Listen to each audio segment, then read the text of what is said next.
선천적으로 글을 잘 읽게 하는 방법은 존재합니다. 그렇기 때문에 제가 법무법인 대표로 45 매출을 올리는 그래도 성공한 변호사로 살고 있는 거거든요. 공부를 다 해봤어요. 스터디도 해봤습니다.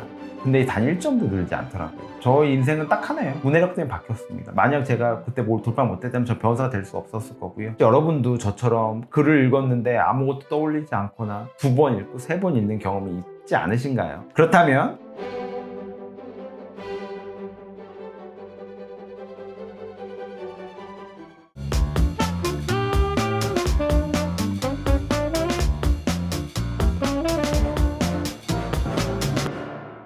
안녕하세요. 로맨즈의 남성진 변호사입니다. 오늘은 저희가 늘 하던 법에 대한 이야기가 아니고 저에게 좀 사적인 이야기를 해보려고 합니다.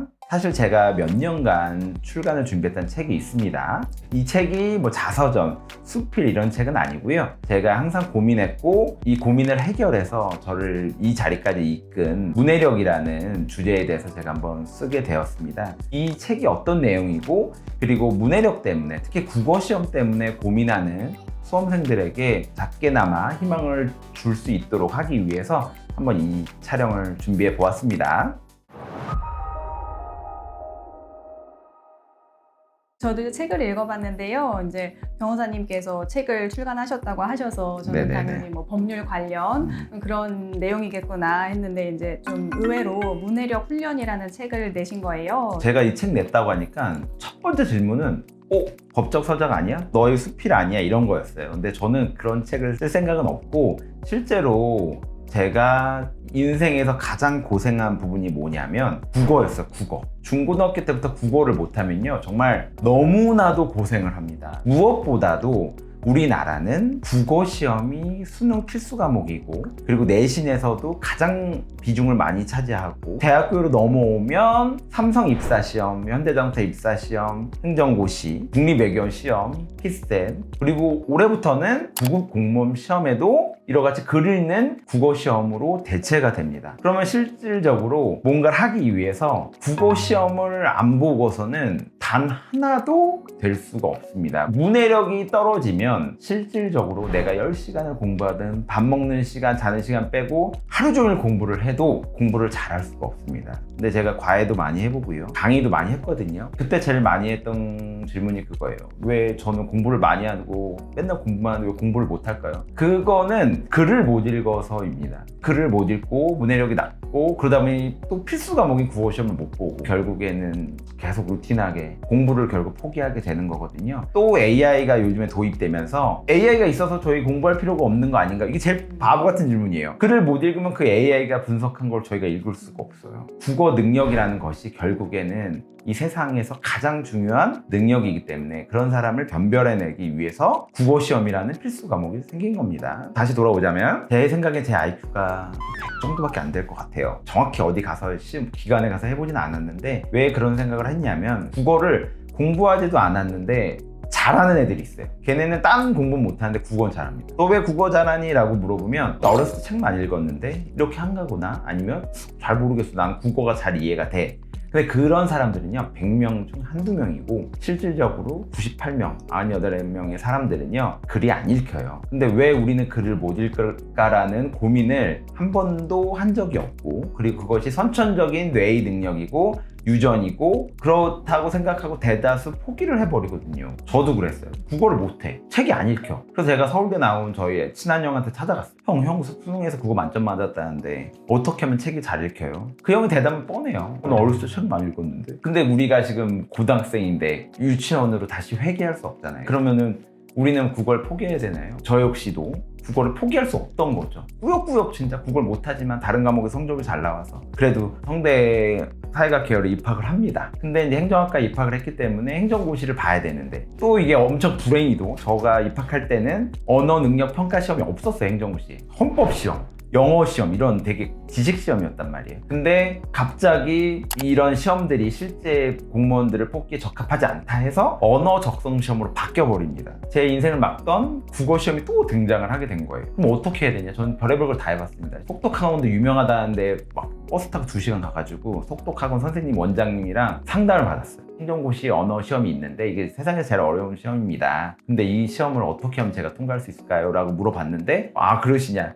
속독을 해봐라 하시고 저한테 가르쳐 주셨던 게 뭐냐면 이렇게 점을 찍어 놓고 이렇게 눈에서 점을 막 이렇게 빨리 읽으라는 거예요. 이렇게 사선으로 책 읽기, 사진 찍듯이 찍기. 요점은 속독하고는 눈의 속도를 빨리 해야 합니다. 눈의 속도를 빨리 하면 뭐합니까? 글자에서 넘어가지 못하는데 눈을 빠르게 봤자 머리에 남는 건 없는 거거든요. 그렇게도 해보고 국어교육과가 나온 지인들한테도 찾아가보고 국문학과한테 가서도 물어보고 하지만 글을 어떻게 읽어야 되는지는요 단 한 명도 말해준 사람이 없어요. 이걸 보시는 우리 시청자분들도 주변에서 글을 어떻게 읽으라고 말해준 사람이 있어요? 없을걸요. 왜 없냐면 공부를 잘하고 선천적으로 문해력을 타고난 사람들은요 어떻게라는 방법이 없어요. 그냥 글을 읽으면 머릿속에서 뇌가 인지를 합니다. 그러면 나머지 98명은 글을 읽는 방법을 고민할까요? 안 하죠. 포기합니다 대체로. 아니면 그거 그냥 저점 받고 나머지 공부 더 하자. 해결 방법을 찾을 수가 없고 선생님도 모르고 결국 끝나는 겁니다. 그래서 지금까지 글을 어떻게 하면 읽어야 되는지 잘 읽을 수 있는지에 대한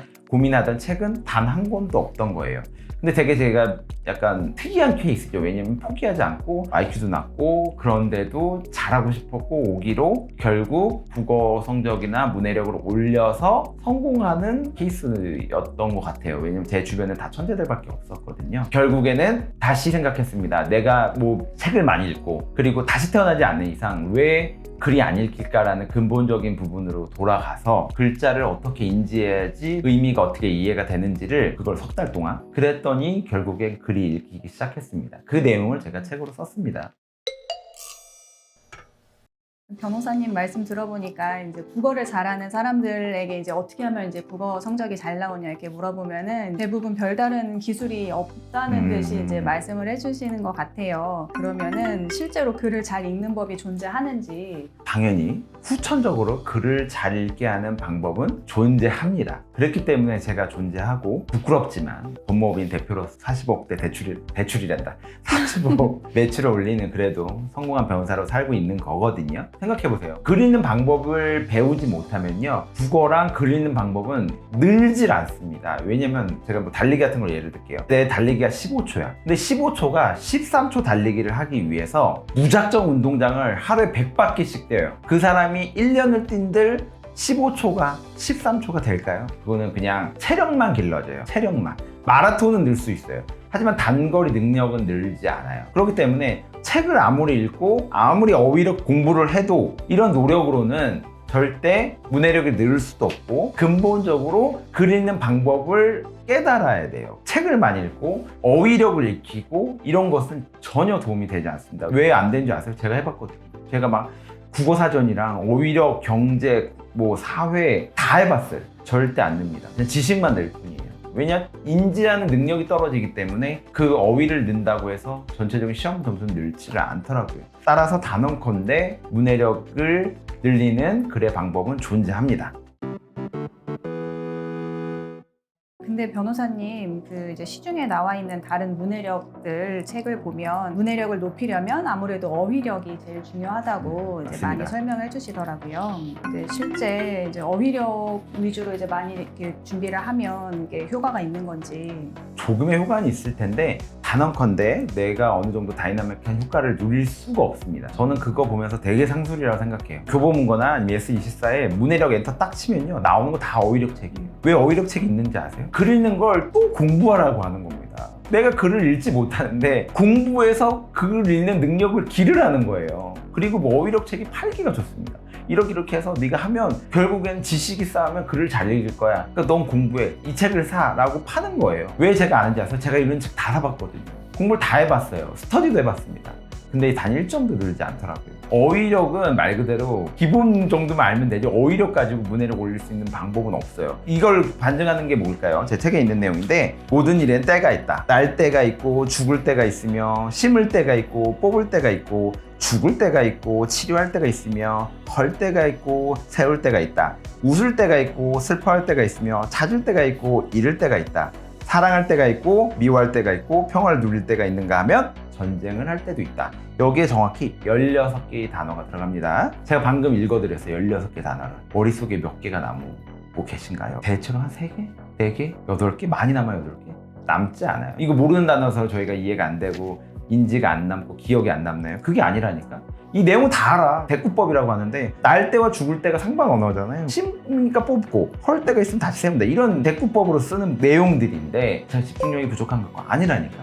집중력은요 다 비슷해요. 공부 못하신 분, 글 안 읽는 분도 다 집중력 높습니다. 결국엔 이 글자라는 껍데기를 입으로 읽고 눈으로만 보고 머릿속에 의미를 담지를 못해서입니다. 결국에는 제 책 초반에 써 있는데 뭐냐면 글을 읽는다는 것은 글자라는 껍데기가 아니고 글자가 보여주는 세상을 이해하는 겁니다.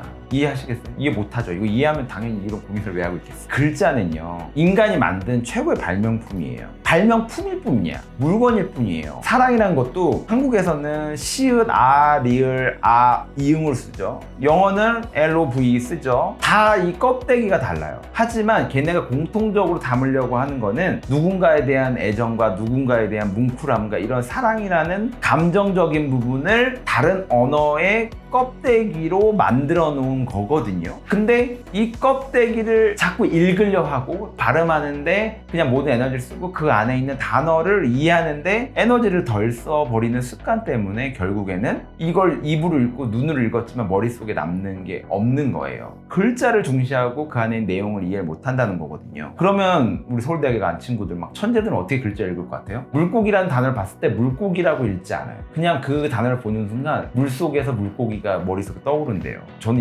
이거를 제 친구한테 듣고 너무 충격적이었어. 초등학교 때부터 책은 읽는다. 뭐로? 입으로 읽는다를 너무 당연히 생각을 했어. 초등학교 때 우리 다 어떻게 했어요? 32번 성진이 일어나봐. 이순신 장군님 책 읽어봐. 이순신 장군님은 뭐 이게 책 읽기로 배웠어. 우리 어렸을 때부터. 하지만 선천적으로 타고난 애들은 이순신 장군의 입으로 읽지 않아요. 딱 하는 순간 광화문에 있는 이순신 장군이 떠오르고요. 임진왜란 하는 순간 불타오르는 조선이 떠오르고 왜군을 물찌르는 모습이 그냥 머릿속에 떠올라 버려요. 그런다고 하더라고요. 여기서부터 게임이 안 됩니다. 이 사람들은 글자가 아닌 이 내용을 다이렉트로 읽고 있는데 우리는 이 글자를 입으로 읽고 의미를 이해하려는 단계를 거치고 있는 거죠. 3단계로 가고 있는 거죠.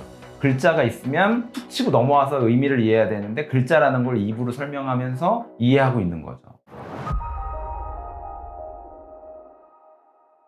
이 말로 읽기를 너무 중시합니다. 글자를 읽으면 왜 안 되냐면 글자랑 우리가 말을 하는 건요 동일한 역할을 가지고 있어요. 실질적으로 변호사님은 어떻게 의미를 이해하라는 겁니까? 라고 말할 수 있잖아요. 그 속에 안에 담겨있는 의미를 이해하라는 겁니다. 저는 이걸 의미화라고 넣었거든요. 책을 팔아서 남는 거의 없습니다. 근데 책을 흥행시키려는 게 아니고 어떤 짓을 해도 공부가 안 된다, 국어심이 늘지 않는다는 사람들에게 하나의 희망이 되고자 책을 쓴 거예요. 문해력 올라가면 점수가 다 오릅니다. 모든 과목에. 그렇기 때문에 꼭 문해력 포기하지 마시고 그리고 국어 포기하지 마시고 부디 성공하시길 바랍니다.